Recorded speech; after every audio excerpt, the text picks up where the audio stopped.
fear the future would be to fear the present, when the present is merely the future of the past.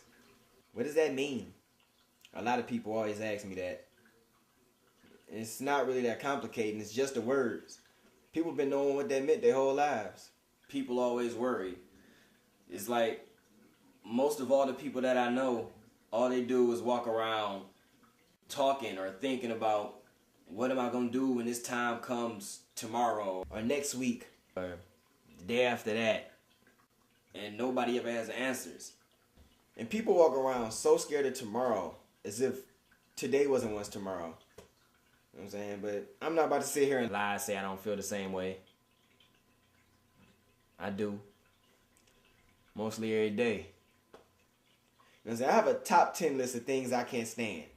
And the word tomorrow is amongst the top 5. It's something in our human nature that installs a sort of fear. You know, if we don't know what's going to happen tomorrow or the next day or the day after that. But you know what the weird thing is? If we were given the option to always know what was going to happen tomorrow, most of us probably wouldn't even take it. Every future that we fear will eventually get here. And when it does, we should consider ourselves blessed. Because then it'll just mold you as a person and it becomes the past. And the future becomes a story to tell. And you don't worry about it anymore. Unless, of course, it affects your future. Then that's just a whole other thing to worry about. I feel more like I do right now than when I got here. Richard Elwin Spurgeon. I never really understood that until just now. What he's really saying is, if you're afraid what the future will bring, why not be afraid of what's going on as we speak? Today is the future that you were worried about yesterday. Or better yet, how crazy would it be if we were afraid of the past, you know, things that already happened? So to sum it up, live for the moment, man. Tomorrow you could either hit the lottery or you could get hit by a bus.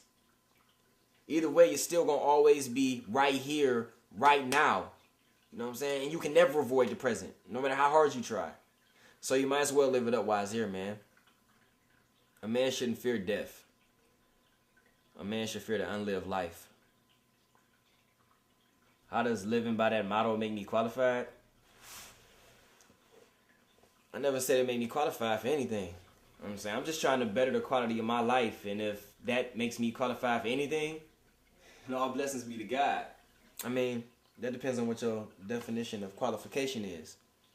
If your definition of qualification is someone who doesn't fear the future, someone who doesn't even know if the future is even going to make it here every day, somebody who lives for the moment, and someone you could count on to get a last bead of sweat and a last drop of blood into this moment to make sure that when the future does get here that it's enjoyable, then yeah, I'm qualified. I'm highly qualified. Otherwise, nah, I'm not your man. Misery, heartache, confusion, pain. No man can avoid these things. I mean, that's what makes life what it is. There's no point in even fearing for them to happen, because they will. I'm just trying to be the greatest of all time at what it is that I do. And if that means anticipating the worst, then I guess that put me one step ahead of the game, don't it?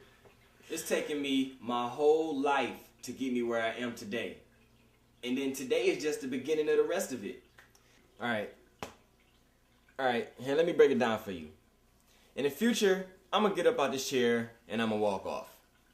I don't know if the chair is going to collapse, if I'm going to fall flat on my face, or if a G4 jet is going to come crashing through this wall right here. You know what I'm saying? I don't know. But if I don't do it, we'll never know, will we? So, when I'm gone, it'll be history. And I might tell somebody about it. Otherwise, how would this video get finished?